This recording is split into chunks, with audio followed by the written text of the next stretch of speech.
दोस्तों टेक्नोलॉजी की दुनिया इतनी ज्यादा बड़ी कि काफी ज्यादा कमाल कमाल की चीजें होती रहती है, लेकिन इस टेक्नोलॉजी की दुनिया में कुछ ऐसी बातें, कुछ ऐसी चीजें जो ज्यादातर लोगों को पता नहीं होती और काफी ज्यादा अमेजिंग और इंटरेस्टिंग होती है। तो चलिए आज पता लगाते हैं कुछ ऐसी इंटरेस्टिंग बातें टेक्नोलॉजी की दुनिया के बारे में। और वीडियो अगर आप लोगों को पसंद आए तो लाइक कर लें, चैनल को सब्सक्राइब कर लेना, ऐसी कमाल के दूसरी बहुत वीडियोस आने वाले चैनल पे। तो सबसे पहले बात करें तो क्या आप लोग को मालूम है कि एक दिन के अंदर ऑलमोस्ट कितनी वेबसाइट्स हैक होती है? वेल 30,000 वेबसाइट्स है ना रोजाना हैक होती है इंटरनेट पे। काफी अनसेफ प्लेस हो जाता है ये। और तो क्या आप लोगों को मालूम है कि आप जो है ना वो माउंट एवरेस्ट पर भी हाई स्पीड इंटरनेट का यूज कर सकते हो, यहां तक कि वहां पर जो 3G नेटवर्क है ना उसका कवरेज पहुंच चुका है माउंट एवरेस्ट के ऊपर। ये भी काफी इंटरेस्टिंग बात है। और यहाँ मैं टॉप पीक की बात कर रहा हूँ। क्या आप लोगों को मालूम है कि गूगल पर जनरेट किया जाने वाला जो मेजॉरिटी ट्रैफिक होता है उसे वो लोग यूज नहीं करते, वो बॉट्स यूज करते हैं। यानी कि जो बॉट्स होते हैं ना वो इंटरनेट का मेजॉरिटी ट्रैफिक जनरेट करते हैं। क्या आप लोगों को मालूम है कि 2015 में यूएस की जर्नलिस्ट को जेल में सिर्फ इसलिए डाला गया था, वो 5 साल के, क्योंकि उसने इंटरनेट पे एक लिंक शेयर किया था और वो जो लिंक था ना वो किसी गलत चीज को प्रमोट कर रहा था और उसके चक्कर में एक जर्नलिस्ट को जेल में डालना पड़ा 5 साल के लिए। ये काफी इंटरेस्टिंग बात है। और क्या आप लोग को मालूम है कि जो दुनिया का पहला वेब कैम था ना उसे कैम्ब्रिज यूनिवर्सिटी के अंदर डेवलप किया गया था और उसका जो यूज है ना वो वीडियो कॉलिंग के लिए नहीं, वो सीसीटीवी कैमरा के लिए किया गया था और जो कॉफी पॉट होता है ना उसको मॉनिटर करने के लिए। यानी कि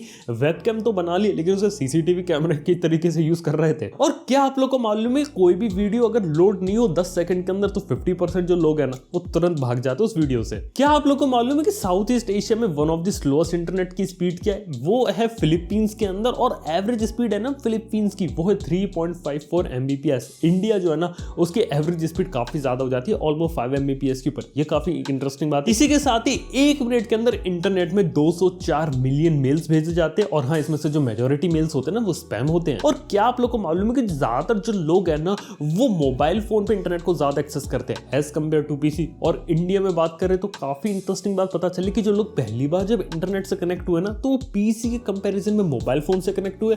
और आज के समय भी जो लोग हैं ना वो मोबाइल फोन पे इंटरनेट ज्यादा यूज करते हैं एज कंपेयर टू पीसी। काफी इंटरेस्टिंग बात है। क्या आप लोगों को मालूम है कि मोबाइल फोन के अंदर कितनी सारी टेक्नोलॉजी लगी? आप एक अंदाजा लगा सकते हो कि मोबाइल फोन के अंदर 2.5 लाख अलग अलग पेटेंटेड टेक्नोलॉजीज का यूज किया जाता है सिर्फ एक स्मार्टफोन के अंदर। काफी अमेजिंग बात है। दोस्तों क्या आप लोग को मालूम है कि 90% फोन जो जापान में बिकते हैं वो वाटरप्रूफ होते हैं, क्योंकि वहां पे जो लोग की आदत है वो ये है कि शॉवर लेते समय या नहाते समय फोन को यूज करना है। इसलिए वहां पे अगर आप फोन खरीदने जाओगे तो मेजॉरिटी फोन्स में आपको आईपी रेटिंग तो देखने को मिलेगी। और क्या आप लोग को मालूम है कि 60% जो स्मार्टफोन यूजर्स है ना वो महीने में एक भी नई ऐप को डाउनलोड नहीं करते। और अगर हम बात करें मोबाइल फोन के वायरसेस के मामले में तो 99% जो मोबाइल फोन के वायरसेस है ना वो सिर्फ एंड्रॉइड को टारगेट करते हैं। क्या आप लोग को मालूम है कि इंडिया में total number of internet user कितने? वो ऑलमोस्ट हो जाते हैं 400 मिलियन के आसपास। ये देखा जाए तो यूएस की जो पॉपुलेशन है ना उससे भी ज्यादा है और उससे ज्यादा तो इंडिया में इंटरनेट यूजर्स हो जाते हैं, क्योंकि जियो के आने के बाद टीयर 2 टीयर 3 सिटीज में इंटरनेट का पेनिट्रेशन बहुत पहले से बढ़ा है। और हाँ मोबाइल फोन इंटरनेट में यूजर्स के मामले में जो इंडिया वो ऑलरेडी नंबर 1 हो जाता है। और साथ ही साथ जो सबसे सस्ता इंटरनेट मिलता है ना पूरी दुनिया के अंदर वो भी इंडिया ही है। क्या आप लोगों को मालूम है गूगल या फिर किसी और सर्च इंजन का यूज करके जब भी आपको सर्च करते हो ना तो सिर्फ इंटरनेट का 0.03% हिस्सा है ना उसे ही देख सकते हो, बाकी का जो 99.7% हिस्सा है ना वो डीप वेब के अंदर आता है। और क्या आप लोग को मालूम है कि एग्जैक्टली जो सेल्फी की शुरुआत है वो कहां से हुई थी? एक बार ऑस्कर्स 2014 में एलन डी जेनरस ने काफी सारे हॉलीवुड के स्टार्स के साथ एक सेल्फी ली थी और उसको बोला था रीट्वीट करो। 3.3 मिलियन रीट्वीट्स थे और उस जमाने का मोस्ट रीट्वीटेड ट्वीट बना था वो। लेकिन खास बात यह कि उसके बाद से जो सेल्फी का ट्रेंड है ना वो काफी ज्यादा आगे बढ़ गया। और वैसे एक बात है कि वो सैमसंग गैलेक्सी नोट 3 से ली गई थी वो सेल्फी और उसके बाद सैमसंग गैलेक्सी की जो ब्रांड वैल्यू है ना वो बढ़ गई, यानी काफी बड़ा फायदा हुआ था इससे सैमसंग को। ये काफी इंटरेस्टिंग बात है, ज्यादातर लोग इसे जानते नहीं है और सेल्फी का क्रेज भी वहीं से स्टार्ट हुआ था। क्या आप लोगों को मालूम है कि जो फेसबुक ने $1 बिलियन देके इंस्टाग्राम को खरीदा था, क्योंकि उन्हें लग रहा था कि जो इंस्टाग्राम है वो फेसबुक से आगे ना निकल जाए। और हाँ उस समय जो इंस्टाग्राम है ना उसमें सिर्फ 13 एम्प्लॉइज काम करते थे। क्या आप लोग को मालूम है कि इंटरनेट की शुरुआत किसने की थी? वो की थी सर टिम बर्नर्स-ली ने। लेकिन उनको एक रिग्रेट है, वो ये कि HTTP के बाद जब कॉलन के बाद जब डबल स्लैश लगाते हो ना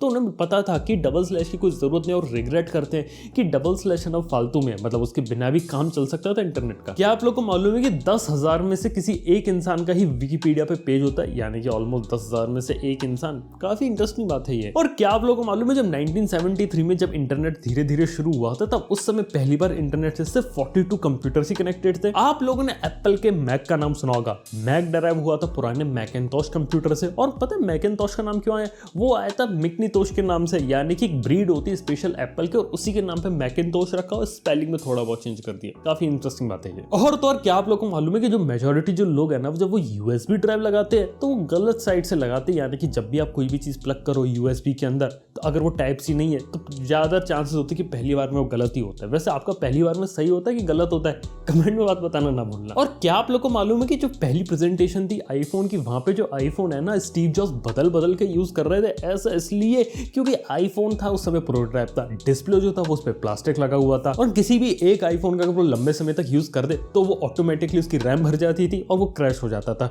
तो हाथ की सफाई दिखाते हुए स्टीव जॉब ने बदल बदल के आईफोन्स की पूरी प्रेजेंटेशन कर डाली और 2007 में पूरी दुनिया को बदल डाला। और तो और क्या आप लोगों को मालूम है कि जो पहले आईफोन का प्रोटोटाइप था ना, वो काफी हद तक एप्पल के जैसा था। यहाँ तक कि उन्होंने एक स्पेशल प्रोटोटाइप भी बनाया था जहां पे आईपॉड जैसा उन्होंने आईफोन को भी डेवलप किया था। खैर वो सारी चीजें देखने को नहीं मिली और मॉडर्न जमाने का जो स्मार्टफोन होता है हमें वो देखने को मिला। क्या आप लोगों को मालूम है कि पूरी दुनिया की 90% जो करेंसी है ना वो डिजिटल होती है, और ऑलमोस्ट 10% जो करेंसी है ना पूरी दुनिया में वो पेपर के फॉर्मेट में एक्सेस करती है, यानी कि फिजिकल करेंसी। ये भी काफी इंटरेस्टिंग बात है कि ज्यादातर जो आपकी बैंक इन्फॉर्मेशन है ना वो सिर्फ नंबर में और डेटा के फॉर्मेट में ही एग्जिस्ट करती है। रियलिटी में इतना पैसा एग्जिस्ट करता भी नहीं है। और क्या आप लोगों को मालूम है कि 2010 में एक एक्सपेरिमेंट किया गया था, यानी कि तब इंटरनेट की स्पीड चेक करने के लिए उन्होंने क्या किया कि इंटरनेट पे एक फाइल को अपलोड किया, और जहां पे वो फाइल सर्वर पे डाउनलोड हो रही थी ना, ठीक उसी समय उन्होंने एक पिजन यानी कि कबूतर को लिया, उसके पैर के ऊपर उन्होंने एक पेन ड्राइव को बांध दिया और उसे उड़ा दिया। अब जो कबूतर है ना वो 1 घंटे में उस जगह पे पहुंच गया और उस फाइल को डाउनलोड होने में लगे 2 घंटे। तो देखा जाए तो आज से 10 साल पहले जो कबूतर था वो ज्यादा तेज था इंटरनेट से। ये भी काफी इंटरेस्टिंग बात हो जाती है। और सबसे जरूरी बात, क्या आप लोगों को मालूम है कि फादर ऑफ इंफॉर्मेशन किसे कहा जाता है? वो कहा जाता है क्लाउड शैनन को। अब इसलिए क्योंकि उन्होंने जो डिजिटल सर्किट था उसका इन्वेंशन किया था, और ये इन्वेंशन उन्होंने तब किया था जब वो मास्टर्स की पढ़ाई कर रहे थे। और सबसे खास बात बताऊं क्या है, उन्होंने जो उसका जो इन्वेंशन है ना वो 21 ईयर की एज में किया था। यानी कि डिजिटल सर्किट जिसके ऊपर हमारी आज की पूरी मॉडर्न टेक्नोलॉजी स्टैब्लिश्ड है, पूरा इंटरनेट चलता है, सारी चीजें डिजिटल सर्किट का यूज करके कहीं ना कहीं कनेक्टेड है, और उसका इन्वेंशन उन्होंने 21 ईयर की एज में किया था। ये काफी इंटरेस्टिंग बात है, ज्यादातर लोगों को इस बात के बारे में पता नहीं है ना। काफी अमेजिंग बात है टेक्नोलॉजी के बारे में। वैसे आपको सबसे इंटरेस्टिंग बात क्या लगी ये बात कमेंट में बताना ना भूला। वीडियो पसंद आया तो लाइक कर ले, चैनल को सब्सक्राइब करना। थैंक यू आपको वीडियो देखने के लिए। मैं आपको मिलता हूं नेक्स्ट वीडियो के अंदर। Good bye.